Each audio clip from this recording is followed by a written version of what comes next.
Hello বন্ধুরা, তোমাদের সঙ্গে আজ আমি ফুচকা রেসিপি শেয়ার করব। তো আমি কুচি কুচি করে আলু কেটে নিয়েছি, আর তার উপরে কটা কাঁচা লঙ্কা প্রেসার কুকারে দিয়ে দিচ্ছি। দিয়ে আর একটু জল দিয়ে প্রেসার কুকারটা আটকিয়ে দেব, দিয়ে সেদ্ধ করতে দেব।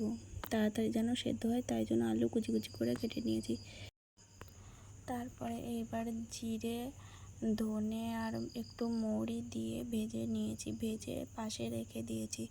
এইবার কড়াইতে তেল বসিয়ে দিলাম, দিয়ে পাঁপড়গুলো ভেজে নেব। পাঁপড় বলতে আমরা ফুচকা পাঁপড়। দেখো ফুচকাগুলো কি সুন্দর ভাজা হয়ে যাচ্ছে। ফুচকা পাঁপড়গুলো আমরা বাইরে থেকে কিনে নিয়েছি।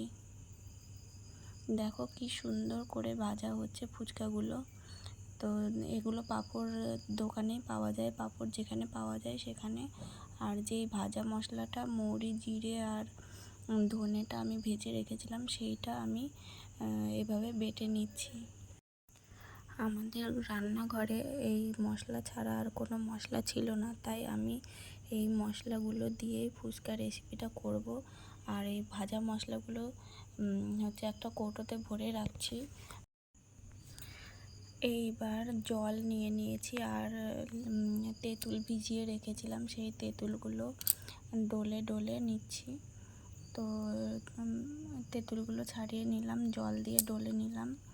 আর এইদিকে দেখছি প্রেসার কুকারে আলুটা সেদ্ধ হয়ে গেছে, তাই জলটা ঝরিয়ে নিলাম, ঝরিয়ে রেখে দিলাম। আর এদিকে তেঁতুলের মধ্যে লঙ্কা ডলে নিলাম, আর একটু লেবু দিয়ে দিলাম।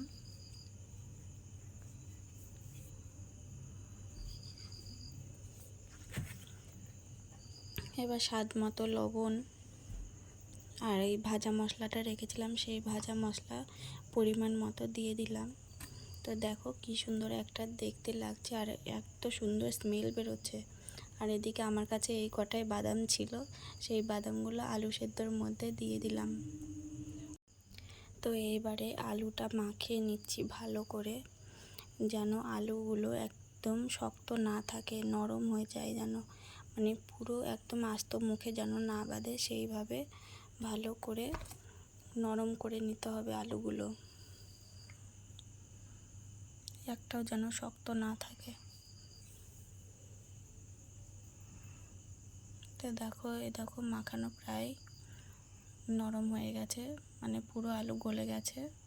তো এবার কাঁচা লঙ্কা, যেগুলো প্রেসার কুকারে সেদ্ধ দিয়েছিলাম, সেই লঙ্কাগুলো এবার ডলে ডলে পুরো আলুর সঙ্গে মাখিয়ে নেব।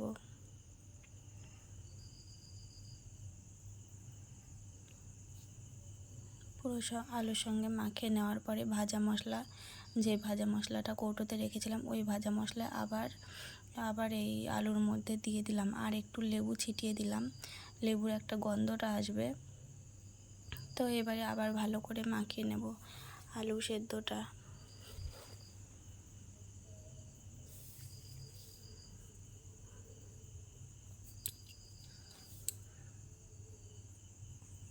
তো দেখো আলু মাখাটা সুন্দর লাগছে দেখতে। এবার পরিমাণ মতো লবণ দিয়ে দিলাম। তো লবণ দিয়ে আবার একটু ভালো করে মাখিয়ে নিতে হবে, ধরা ধরা থাকলে সেগুলো গলিয়ে দিতে হবে।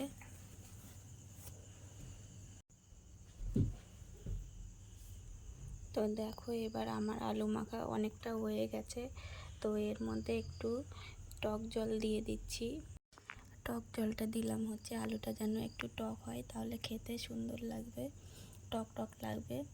আর দেখো আলুটার কালার কি সুন্দর একটা কালার এসেছে। তো এইবার আমি ভালো করে মাখিয়ে নেব। দেখো কি সুন্দর একটা মাখানো হয়েছে। তো এবার ভাঙা ফুচকাগুলো যেগুলো ছিল, সেই ফুচকাগুলো একটু দিয়ে দিচ্ছি আলু সেদ্ধর মধ্যে। তো ভালো করে আলু সেদ্ধটা মাখিয়ে নিতে হবে। ভাঙা ফুচকাগুলো দিয়ে ভাঙিয়ে নিয়েছি। আর আমার ঘরে ভুজিয়া ছিল, সেই ভুজিয়া একটু ছিটিয়ে দিচ্ছি সৌন্দর্যের জন্য। তো এবার সেগুলো দিয়েও মাখিয়ে নিচ্ছি, খেতে স্বাদ লাগবে। দেখো আমার আলু মাখা হয়ে গেছে। এবার ফুচকা রেডির পালা, প্লেট সাজানোর পালা।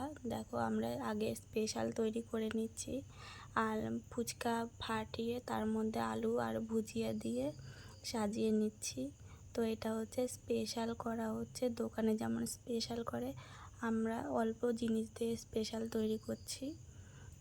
তো এর মধ্যে আলু, ভুজিয়া আর একটু সস দিয়ে দেবো। তো এগুলো স্পেশাল হচ্ছে।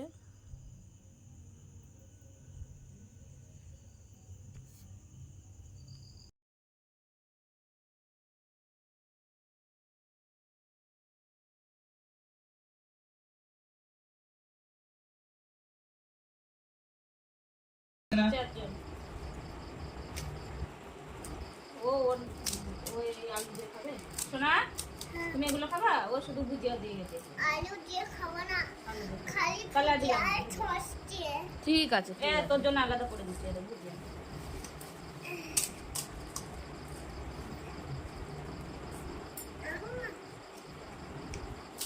টেস্টি লাগছে খেতে। ভালো করে বলো, কথা বলো, বলো কেমন লাগছে।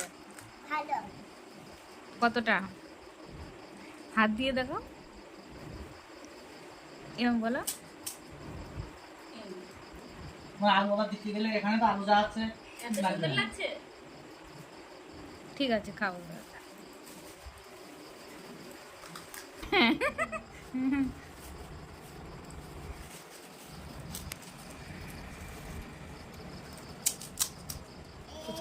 আমি আর আমার দাদা মিলে ফুচকা রেডি করছি, আর বৌদিমণি ক্যামেরা ধরেছে।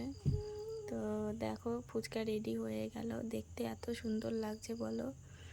তো ফুচকা এবার দেখবো কেমন লাগছে। দেখো আমরা 4 জন মানুষ, তো এগুলো ভাগযোগ করে খেয়ে নেবো, অনেকগুলোই হয়েছে। তো এখনও দেখো সাজানো হয়নি।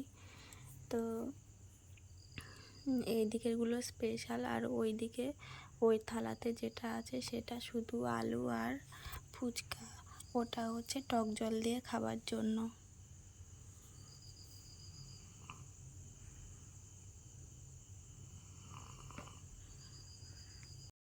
তো গাইস, ফুচকাটা সব থেকে সুন্দর লাগছে, কারণ ফুচকাটা বাইরের থেকে কেনা হয়েছে, এত সুন্দর আর পাঁপড়ের মতো শুধুই খাওয়া যাবে, এত সুন্দর খেতে, অসাধারণ।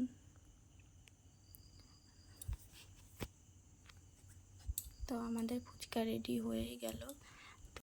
তো আমাদের যখন ইচ্ছা হয় তখনই, যদি মনে করি যে আমরা ফুচকা খাবো, তখনই আমরা ফট করে বানিয়ে ফেলি, কারণ এই ফুচকাগুলো বাইরের থেকে নিয়ে এসে ঘরে রেখে দেওয়া হয়। আর যখন ইচ্ছা হয় টক জলটা আর আলুটা মাখিয়ে, মানে যেইভাবে তোমাদের দেখালাম এইভাবে, আর যদি বেশি মশলা থাকে বেশি মশলা দিয়ে।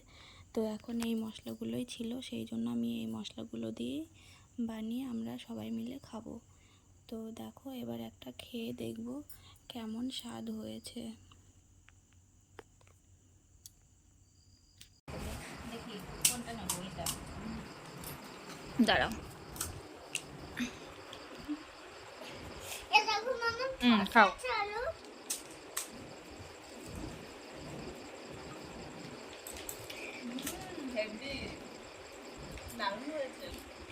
হুম হুম হুম এটা হচ্ছে ভুজিয়া দিয়ে আর সস, আলু। তো বন্ধুরা, ভিডিওটা এখানেই শেষ করছি। তো আবার দেখা হবে পরের ভিডিওতে। তো তোমরা সবাই ভালো থেকো, হ্যাপি থেকো, সুস্থ থেকো।